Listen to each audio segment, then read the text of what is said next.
4 வார்த்தையை கடந்த வாரத்தில் நம்ம தியானிச்சோம். நீதிமானுடைய சந்ததியோடு கர்த்தர் இருக்கிறார். எத்தனை பேர் ஆமென் சொல்றீங்க? நான் அவருடைய இரத்தத்தினால் கழுவப்பட்ட நீதிமானாய் இருக்கிறபடியினால் என்னோடு என்னுடைய சந்ததியோடு நான் ஆராதிக்கிற கர்த்தர் இருக்கிறார். எத்தனை பேர் ஆமென் சொல்றீங்க? 2, நீதிமானுடைய சந்ததி கைவிடப்பட்டதையும் அப்பத்திற்காக அலைந்து திரிவதையும் நான் என்ன செய்யல, பார்த்ததில்லை. நீதிமானோடு சந்ததியோடு கர்த்தர் இருக்கிறார். அந்த கர்த்தர் இருக்கிறது மாத்திரமல்ல, அப்பத்திற்காக சாப்பாட்டிற்காக நான் என்ன செய்ய மாட்டேன், அலைஞ்சு திரிய மாட்டேன். 3, நீதிமான்களின் சந்ததியை கர்த்தர் ஆசீர்வதிக்கிறார். எத்தனை பேர் ஆமென் சொல்றீங்க? சத்தமா ஒரு ஆமென் சொல்லுங்களேன். சோத்திரம். என்னை மாத்திரமல்ல, என் சந்ததிகளையும் கர்த்தர் என்ன செய்கிறார், ஆசீர்வதிக்கிறார். 4, நீதிமான்களுடைய சந்ததி விடுவிக்கப்படும். எத்தனை பேர் ஆமென் சொல்றீங்க? பல்வேறு கட்டுகளினால் சத்துரு என்னை கட்டும் பொழுது, மந்திரவாதத்தினால பாரம்பரிய கட்டுகளினால அவன் என்னை எத்தனை முறை கட்டினாலும் நான் நீதிமானாய் இருக்கிறபடினால், நான் அவருடைய சந்ததியாய் இருக்கிறபடினால் என்னையும் என் சந்ததியையும் அவர் விடுவிக்க வல்லமுள்ளவராய் இருக்கிறார். எத்தனை பேர் ஆமென் சொல்றீங்க? 5வது தான் போன வாரத்தில் சொன்னேன். நீதிமானுடைய சுதந்திரத்தின் மேல் ஆகாமிய கூடாரத்தின் கொடுங்கோல் நிலைத்திறார். எத்தனை பேர் ஆமென் சொல்றீங்க? இந்த மாதம் முடிவதற்குள்ள கர்த்தரை நீதிமானாய் வைத்திருக்கிறார். நீதிமானுக்குரிய சகல ஆசீர்வாதங்களை நாம் பெற்றுக்கொள்ள போகிறோம். எத்தனை பேர் ஆமென் சொல்றீங்க?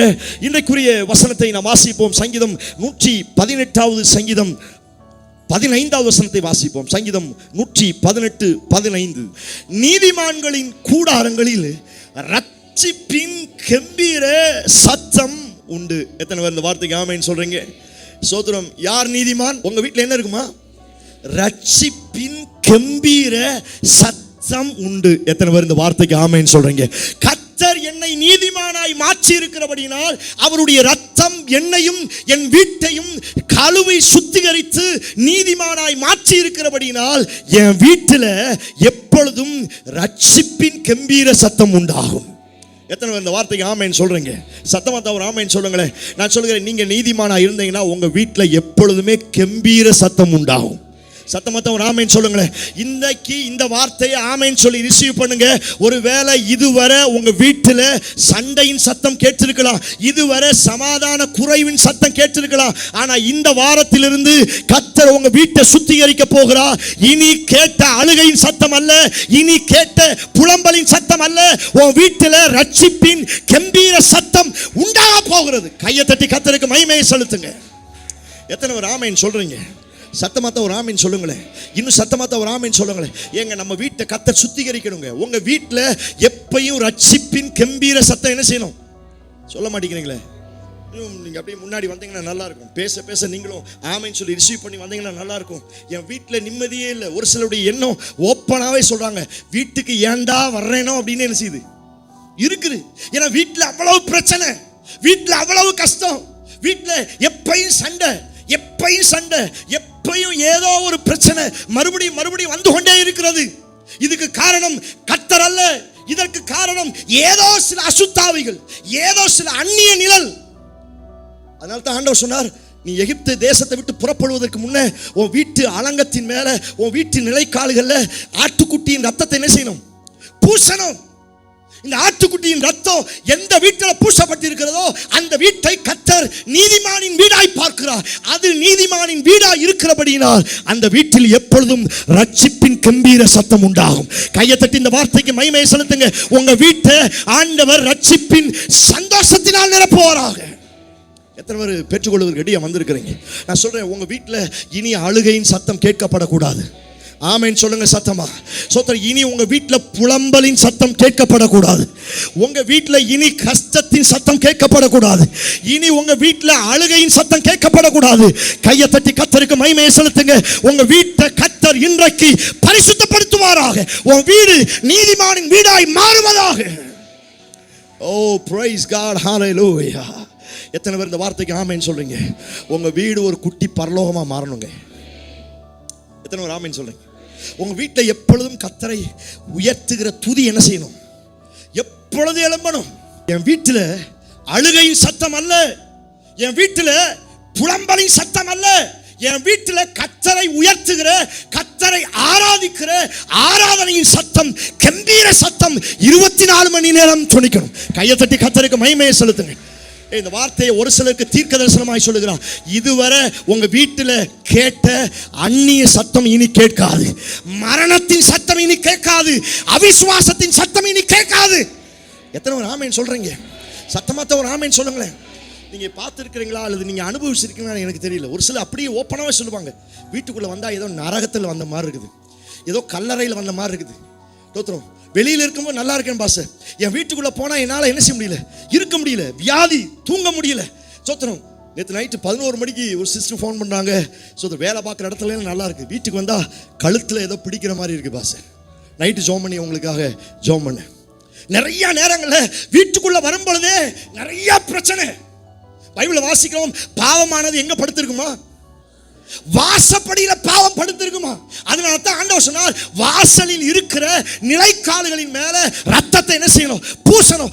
ஏன் நிலைக்கால்கள் ரத்தம் பூசப்படுது அப்படின்னா, என் வாசல்ல, என் வீட்டு வாசல்ல மந்திரவாதத்தினால, சாபத்தினால, பாரம்பரிய கட்டினால, பில்லி சுனியத்தினால எத்தனை பாவம் படுத்திருந்தாலும் அந்த வாசற்படிக்கு மேல ஆட்டுக்குட்டியின் ரத்தம் பூசப்படும் பொழுது என் வீட்டில் ரட்சிப்பின் கம்பீர சத்தம். கையை தட்டி கர்த்தருக்கு மகிமையை செலுத்துங்க. உங்க வீட்டு கர்த்தர் இன்றைக்கு அப்படி அபிஷேகம் பண்ணுவாராக. ஹல்லேலூயா. ஆமென் சொல்லி ரிசீவ் பண்ணுங்க. இனி புலம்பலின் சத்தம் கேட்கப்படக்கூடாது.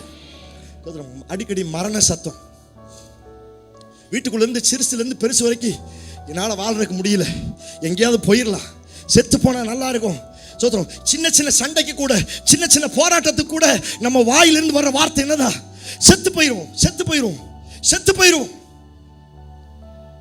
2 வாரத்துக்கு முன்னாடி ஒருத்தவங்க ஃபோன் பண்ணாங்க, சார் குடும்பமா தற்கொலை பண்ணி சாகலாம்னு நினைச்சுக்கிட்டு இருந்தோம் சார், குடும்பமா சூசைட் பண்ணி சாகலாம், அந்த அளவுக்கு பிரச்சனை. ஆனா அந்த தினம் ஒரு தீர்க்க தரிசனம் அப்படிங்கிற அந்த வார்த்தையில தோத்திரம், கடந்த வார்த்தையில் நீங்க சொன்ன அந்த ஒரு வார்த்தை, நீதிமானின் வேர் அசையாது, நீதிமானின் வேர் அசையாது. அந்த வார்த்தையை கேட்ட மாத்திரத்துல எங்களுக்குள்ள ஒரு ஜீவன் வந்துச்சு பாஸ். இன்னைக்கு நாங்க உயிரோட ஜீவனோட வச்சிருக்கிறோம் அப்படின்னா அந்த வார்த்தை எங்களை பலப்படுத்துறது. நான் சொல்றேன், இன்றைக்கு உங்க வீட்டை கர்த்தர் பரிசுத்தப்படுத்தட்டும். உங்க வீட்டில் இருக்கிற சாபம், உங்க வீட்டில் இருக்கிற பாவம், உங்க வீட்டில் இருக்கிற மரணத்தின் சத்தம், நான் சொல்றேன், உங்க வீடு நீதிமானின் கூடாரமாக இருக்கிறபடினால் ரட்சிப்பின் கம்பீர சத்தம். நம்புங்க, ஒரு ஆமென் சொல்லுங்களேன். இந்த வார்த்தையை ஒரு சிலருக்கு கர்த்தர் தீர்க்க தரிசனமாய் சொல்லுகிறார். இனி கெட்ட சொப்பனை வராது. ஆமென் சொல்லுங்களேன். கெட்ட சொப்பனை வராது. சொப்பனத்தில் பாம்பு வராது, சொப்பனத்தில் நாய் வராது. நிறைய பேருடைய அந்த சொப்பனத்தில் இந்த நாய், இந்த பாம்பு, சொத்தம், பேய் இதெல்லாம் வந்துச்சுனாலே அது ஏதோ சாபத்தை குறிக்கிறது. சபை சரியாய் அறிந்து கொள்ளட்டும். ஆட்டுக்குட்டியின் ரத்தம் நிலைக்கால்களில் பூசப்பட்டது போல இயேசுவின் ரத்தம் என் வீடுகளின் மேல, என் வாசலின் மேல இறங்கி வரப்போகிறது. கையை தட்டி கர்த்தருக்கு மகிமை செலுத்துங்க. ரட்சிப்பின் கம்பீர சத்தம் உன் வீட்டில் தொனிப்பதாக.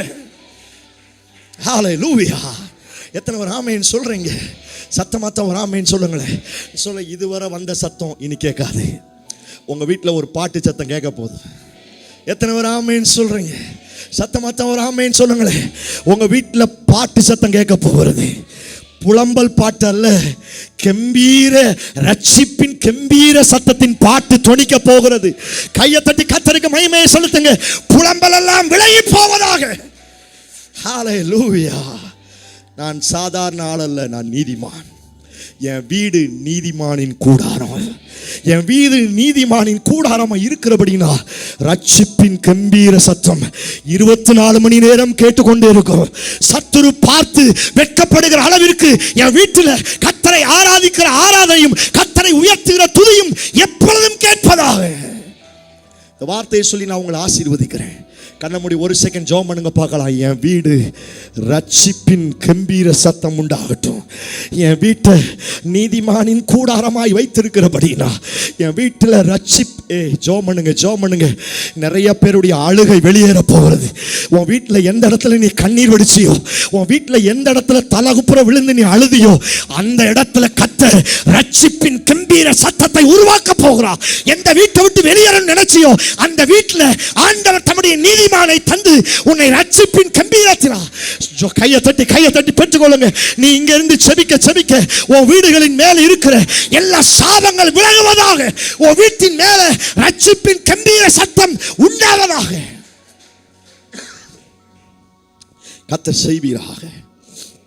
கர்த்தர் செய்வீராக. இயேசுவின் மூலம் செபிக்கிறோம். ஜெபம் கேளும் நல்ல பிதாவே.